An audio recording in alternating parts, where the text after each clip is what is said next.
소식만 들은 분도 있겠지만 그 들어가 보면 막 깜깜하게 만들어 놓고 막 갑자기 이 귀신 같은 인형이 막 날아다니기도 하고 밑에서 손으로 다리를 탁 잡는 같이 이런 기계도 있고 이래가지고 깜짝 놀랐는데 이번에 뉴스에 보니까 우리나라는 아닌데 외국의 청소년이 귀신의 집에 들어갔다 심장마비가 걸려가지고 그래서 막 거기서 막 안전 조치하면서 119 왔는데도 결국 사망했다 이 뉴스를 보면서 아이고 이 놀이하러 놀러 갔다가 참 그래서 아예 겁이 많고 이런 사람은 심장이 약하면 안 들어가면 되는데 또 어떻게 뭐 따라 들어갔다가 쓰러져 버렸어요.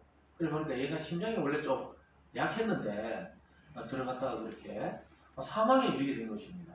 그 왜 그러냐면 상상을 하거든요. 들어가면 막 사실 귀신도 없고 아무도 없잖아요. 그 안에 가보면 환하게 불 켜보면 그냥 기구들밖에 없거든요.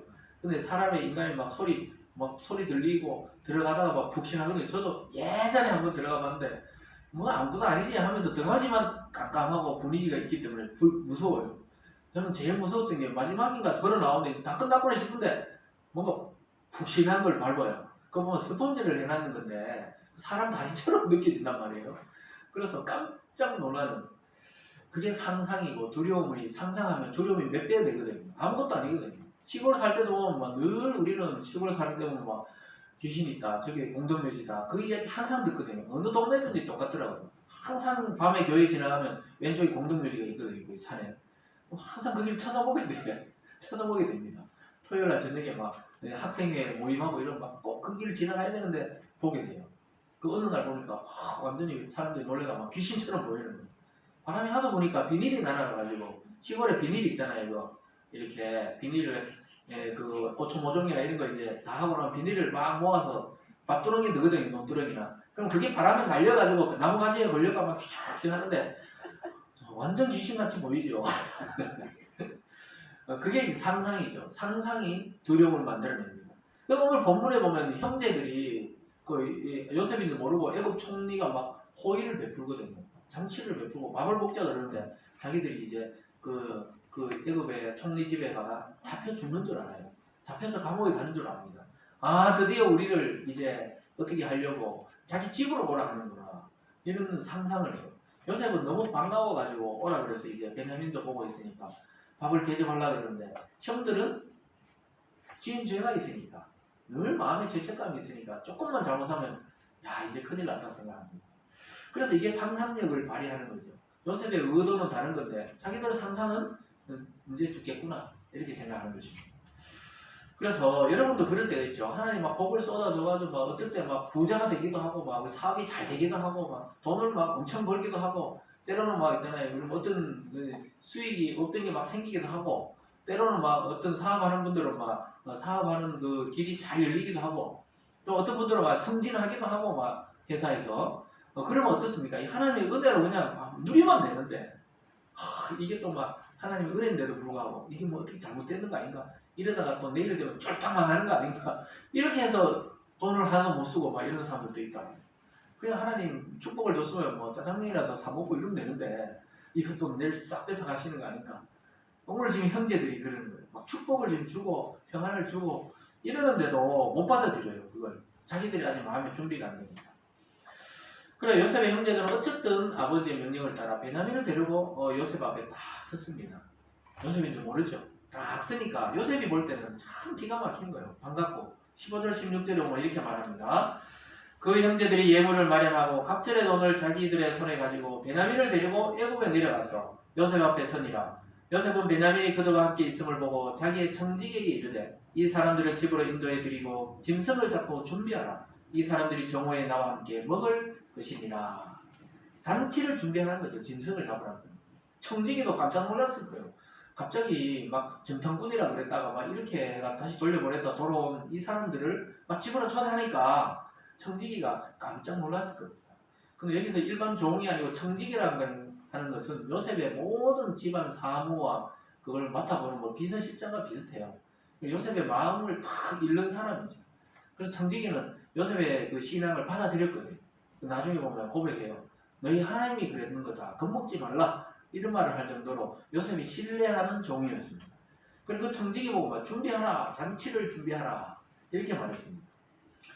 근데 아주 의외의 일이죠. 이런 일이 일어나니까 그러면 그 잔치를 누리고 짐승을 잡아서 잔치를 고기를 먹고 이렇게 즐거워하면 되는데 요셉의 호의를 받아들이지를 못해요. 형제들은 두려워하기 시작합니다.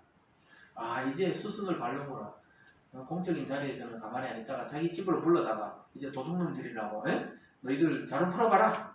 이렇게 자루 풀어보면은 막 돈이 나오면 이제 우리를 죽이려고 그러든지 감옥에 넣으려 하든지 아니면 노예를 삼든지 그럼 우리 짐승은 이제 다 빼앗기게 생겼다. 이렇게 생각합니다. 18절과 17절을 보면 이렇게 말해요. 청지기가 요셉의 명대로 하여 그 사람들을 요셉의 집으로 인도하니 그 사람들이 요셉의 집으로 인도되며 두려워하여 이르되 전번에 우리 자루에 들어있던 돈의 일로 우리가 끌려드는도다. 이는 우리를 억류하고 달려들어 우리를 잡아 노예로 삼고 우리의 나귀를 빼앗으려 함이로다 하고 달려들어가 억류하고 노예로 삼고 자기들이 타고 온 나귀는 다 빼앗으려고 집으로 오라 그러는 거다. 이 총리가 아주 괴력이 숨어있다. 요셉의 마음도 모르고 지금 형들은 두려워하는 겁니다. 근본적인 두려움이 왜 생겼죠? 이 형들이 악행을 많이 했지만 그 중에서도 자기 동생을 팔아버리고 죽이려 했던 그 죄책감, 죄의식이 늘 있었기 때문에 두려운 거예요. 당당하다면 이렇지 않는데 뭔가 과거의 잘못이기 때문에 늘 두려운 것입니다. 그래서 극도로 두려워하는 걸 보게 되고 상대방을 막 지극히 사랑하는데도 극도로 이렇게 오해하는 걸 보게 됩니다. 가정에서도 그럴 때가 있죠. 부인이 막 너무 오늘따라 잘해주고 막 이러면 드디어 내가 이제 뭔가 내가 뭘 잘못 안 했는데도 뭘 잘못했나 막 마음속으로 뒤집어 보게 되죠. 그렇습니까? 부인이 막 너무 잘해주고 막 갑자기 막 존대를 하면서 막 이래 앉으려 그러고 막 안 하던 고기 요리를 해놓고 막 이러면 이제 잘 먹이가 나를 죽이려 하구나 이러듯이 지금 이제 그런 거예요. 지금 형제들이 참 놀랍게도 밥을 준비하세요. 고기를 잡으세요. 짐승을 잡으세요.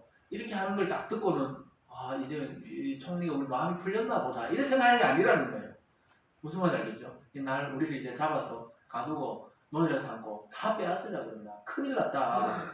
이런 죄책감이 문제인 거예요. 이 마음의 인격이 왜곡되면 자꾸 이렇습니다.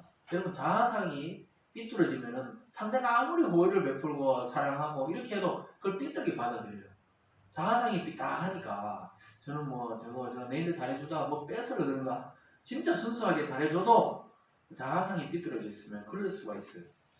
그래서 때때로 사람들이 이처럼 최악의 상황을 자꾸 상상합니다. 그럴 때가 있죠. 우리들도 감기 걸렸는데 이 코로나 아닌가 이러시기도 하고 또 약간 아픈데 이러다 내가 암 걸린 거 아닌가 알고 보면 그냥 배탈 난 건데 배가 아파서 상상을 하는 사람들도 있죠. 이처럼 죄가 해결되지 않으면 인간은 늘 두려워요. 죽음이 두려운 거예요. 죽음이 두려운 거예요. 죽음 그 자체를 두려워하지 않는 사람은 없어요. 왜냐하면 숨이 끊기니까 답답하니까. 두려워하는 건 맞는데 그거 말고 죽음 이후를 엄청나게 두려워하거든요. 예수님 믿든 믿지 않든 왜 두려워하냐면 죽음 이후에 어떤 세계가 있다는 걸 인간의 영적 존재이기 때문에 감각적으로 알기 때문에 아무것도 없다 그냥 죽으면 끝이지 이러는 사람도 깊이 심리적으로 들어가면 두려워하거든요. 왜냐하면 본능적으로 인간은 영적 존재니까 죽음 이유가 있다는 걸 알아요. 그래서 늘 두려워. 그래 죽기 전에 후회하는 거예요. 아이에게 잘못한 건, 남편에게 잘못한 건, 부인에게 잘못한 건 다 털어놔야 되는데 끝까지 털어놓지 않는 분들도 있다 그러더라고요. 호스피스 사역하는 말기 암 환자들도 용인에 가면 있습니다. 암 환자들 사역하는 그 목사님 보면 마지막에 하회시키거든요. 혹시 남편에게 잘못한 거 있습니까? 그러면 아이고 울면서 이때 내가 했고 이렇게 이제 죽음을 점점 가까이 오는 걸 아니까 참 정신이 있을 때 이렇게 사과하고 또 사랑하라고 이렇게 권면해주면 하는데 어떤 한 남자분이 죽어도 그냥 이야기를 안 하더래요. 아무 말도 안 하고 그 부인에게 사과하세요. 이렇게 해도 말을 안 한다는 거예요. 근데 이제 마지막에 이제 어떻게 이 감동이 됐는지 울며 불면서 다 참 미안했다고 이만하고 돌아가셨다는 거 아닙니까? 한마디 다 하고는 그렇게 부인 속을 썩였는 것 같죠. 그러다 보니까 한마디 다 하는 거 부인이 그게 다 풀려가지고 울면서 이렇게 하회하고 돌아가셨다. 이런 이야기를 들은 적이 있는데요. 인간은 근본적으로 죽음 이후를 두려워합니다. 그래서 나중에 어떤 종교든지 비는 거예요. 사람들은 비는 거예요. 좋은 데 가게 해달라고 비는 겁니다. 왜? 크리스찬들은 어디 가는지 분명하게 알지만은 예수 안 믿는 자는 어디로 가는지 정확하게 모르니까 비는 거예요. 어쨌든 간에 하나님의 선의와 호의를 자꾸 곡해하고 오해합니다. 이것은 하나님의 잘못이 아니죠. 죄에 오염된 우리들의 감정이 이미 왜곡되어 있기 때문에 그런 것입니다. 그래서 요셉의 형제들은 그런 두려움을 안고 청지기에게 막 자기들이 결백하다고 막 이야기합니다. 네? 청지기에 이야기해요. 19절부터 막 22절까지 보면은 읽지는 않겠습니다만 거기 막 설명을 해보면은 막 설명합니다. 우리가 가다가 여관에 가서 자루를 열었는데 거기 돈이 있더라고요. 근데 우리는 그 얘기만 있는 줄 알았는데 집에 가서 열어보니까 우리 11명의 그 10명의 자루에 다 들어있더라고요. 그래서 우리가 넣은 게 아니에요. 누가 우리를 모함한 거고 우리는 갚으려고 돈을 2배나 가져왔습니다. 우리를 용서해 주세요 하니까 청지기가 막 웃었는지 안 웃었는지 몰라도 막 웃었겠죠. 아유, 넣어놓으세요. 이미 우리가 돈이 받은 거랑 마찬가지라고 오히려 총리가 여러분들을 식사 대접하려고 그런다고 이렇게 이야기를 해줍니다. 그래서 청지기가 막 놀라운 신앙 고백을 해요. 아까 말씀드렸듯이 이 청지기는 요셉의 측근으로서 요셉의 신앙, 하나님 여호와에 대한 신앙을 가지고 있었던 것 같습니다. 그래서 철저하게 요셉에 의해서 신앙이 가지고 훈련된 사람이었습니다. 그러면서 막 하나님이 하신 거죠. 너희 아버지 하나님이 하신 겁니다. 이렇게 이야기를 해줍니다. 23절과 24절을 같이 읽어보겠습니다. 시작. 그가 이르되 너희는 안심하라. 두려워하지 말라. 너희 하나님 너희 아버지 하나님이 재물을 너희 자루에 넣어 너희에게 주신 것이니라.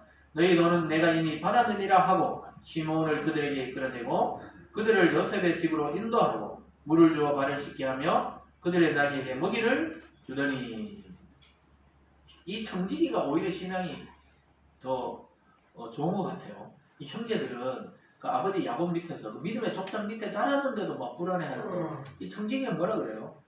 당신의 하나님, 당신의 아버지, 그러니까 야곱의 하나님이 이미 너희들에게 다 그 복을 주신 거다, 돈을 준 거다. 우리는 이미 받았다. 이 말이 받은 걸로 쳤다 이 말이죠.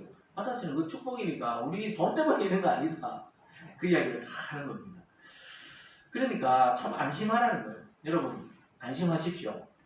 여러 가지 생각이 있겠지만 오늘 이 아침에 안심하시기 바랍니다. 두려워하지 마시기 바랍니다.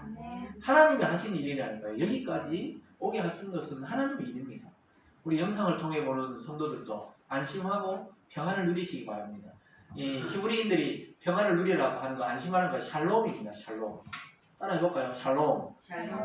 샬롬은 그냥 인사 정도가 아니에요. 우리 영혼도 복을 누리고 육체도 복을 누리고 경제적으로도 부유하고 건강도 충만한 이런 상태를 샬롬의 상태라고 합니다.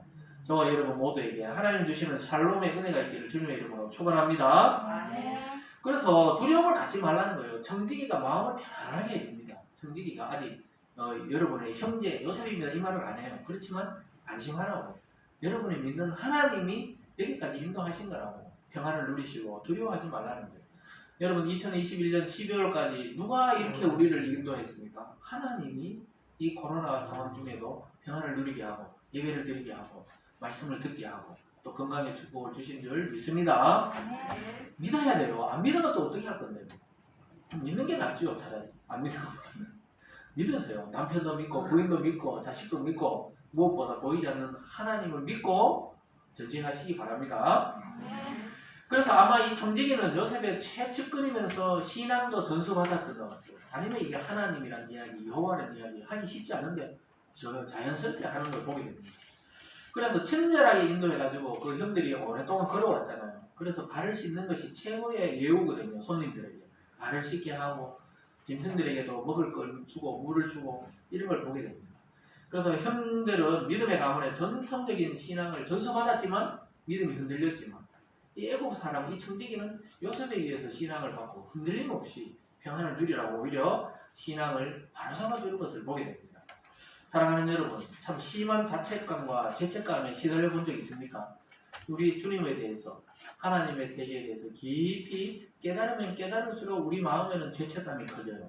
아주 놀랍게도 그렇습니다. 그걸 통과해야 돼요. 처음에 신앙 생기면 기쁘죠. 즐거워요. 그러다가 점점 말씀을 알아가다 보면 내가 얼마나 큰 죄인인지를 깨닫게 될 때 이 죄책감이 시달립니다. 그러다 보면 그걸 한 번 더 통과해야 돼요. 그 통과하면 뭐가 옵니까? 평화가 옵니다. 샬롬이 와요. 제자들이 막 두려워 떨 때 부활하신 주님이 와가 제일 첫 마디가 샬롬이었습니다. 샬롬. 평안하냐? 이렇게 3번이나 물어봤어요. 그리고 베드로를 찾아갔을 때도 그랬습니다. 부활하시고 나서 여러분들 주님이 우리 오늘 찾아오면 평안하냐? 이걸 물어보세요. 평안하라 이 말입니다. 안식을 누리는 평안을 누리라는 겁니다. 두려워 너무 떨지 말라는 거예요. 하나님의 주권 안에 우리의 개인과 가정 또 도시와 나라 이 세상의 운명이 있는 줄 믿으시기 바랍니다. 그래서 하나님이 때로는 막 나를 버리신 건 아닌지 막 의심스러울 정도로 죄책감이 시달릴 때가 있어요. 죄에 깊이 깨닫게 되면 그렇습니다. 아주 정상적인 과정입니다. 인간은 하나님의 일들을 다 알 수가 없죠. 저와 여러분 개인에게 일어나는 일도 우리는 알 수가 없어요. 내일 무슨 일이 생길지 우리는 알 수가 없습니다. 그러나 하나님이 오늘 안심하고 두려워하지 말라고 분명하게 약속하고 있습니다. 그래서 하나님의 요구가 딱 생각나거든. 결단하시기 바랍니다. 이런 일이 이 일이 근원이 아니고 내가 아직까지 하나님 앞에 믿음으로 포기하지 않고 결단하지 않는 무엇인가가 있구나. 그 요구가 무엇인지 찾아내는 게 이게 신앙입니다. 하나님 나에게 하시는 요구 상황, 뭘 하시기를 원하는지 이것을 깊이 생각하면 너무 당황할 필요가 없어요. 어떤 일이 일어나든지 상황이 닥쳤을 때라도 불안하지 마세요. 하나님이 이 환경을 조성하고 만들어 가시고 결국은 통째로 평안을 주기 위해서 이 고난을 겪게 하고 있는 것입니다. 그래서 내 개인적으로 너무 상상하지 마시고 말씀을 자꾸 읽으세요. 말씀을 읽고 묵상하고 그러다 보면은 돌파할 구멍이 생깁니다. 그 길로 가면 돼요. 그 길로 가면 하나님이 주시는 승리가 있게 됩니다. 그래서 자꾸 상상하지 마세요. 언제 죽을라나, 나는 어떻게 죽을라나, 어른들은 막 이런 생각 많이 한다 그러더라고요. 노인이 되시면 다들 맨날 친구들이 자꾸 죽고 쓰러지고 이런 거 보면 나는 어떻게 될란가. 누구나 다 그래야 되거든요. 근데 젊어도 그래요. 우리 나이에도 뭐 친구들 돌아가시고 하면 야 이거 나는 어떻게 끝을 맞아야 합니까? 이런 생각 하듯이. 근데 지금 야곱이 지금 자기는 거기서 끝날 줄 알았거든요. 가나안 땅에서 끝나는 줄 알았는데 애굽으로 가는 게 하나님의 뜻이었단 말이에요. 나이가 크고 하는데 이사하는 게 쉽지 않잖아요. 근데 하나님 이사하라는 거예요. 애굽으로 가라는 거예요 지금. 저와 여러분의 하나님이 다 지금까지 여기까지 인도하신 줄 믿으시기 바랍니다. 그래서 오늘 하루만이 아니라 여러분의 일생을 인도하시는 하나님을 믿고 안심하고 너무 두려워하지 마시고 주님 주시는 평안을 누리는 한 주 되시길 주님의 이름으로 축원드립니다. 기도하겠습니다. 사랑의 하나님 아버지 감사드립니다. 우리가 생각했을 때는 최악의 상황이라고 생각했는데 알고 보니 하나님 안에는 최상의 상황이고 가장 평안을 주시는 빠른 방법이라는 사실을 깨닫게 됩니다. 하나님 아버지 오늘날 우리가 겪고 있는 이 전염병의 시대 또 개인적으로 겪고 있는 어떤 고난이라도 하나님 안에 해석되는 은혜가 있는 줄 믿습니다. 하나님이 주시는 평안과 또 두려워하지 않는 마음을 우리에게 주시고 끝까지 주님을 믿고 의지해서 날마다 평안을 누리고 또 평안을 선포하는 우리 믿음의 성도들 다 될 수 있도록 복내려 주시옵소서. 감사드리며 예수님 이름으로 기도드리옵나이다. 아멘.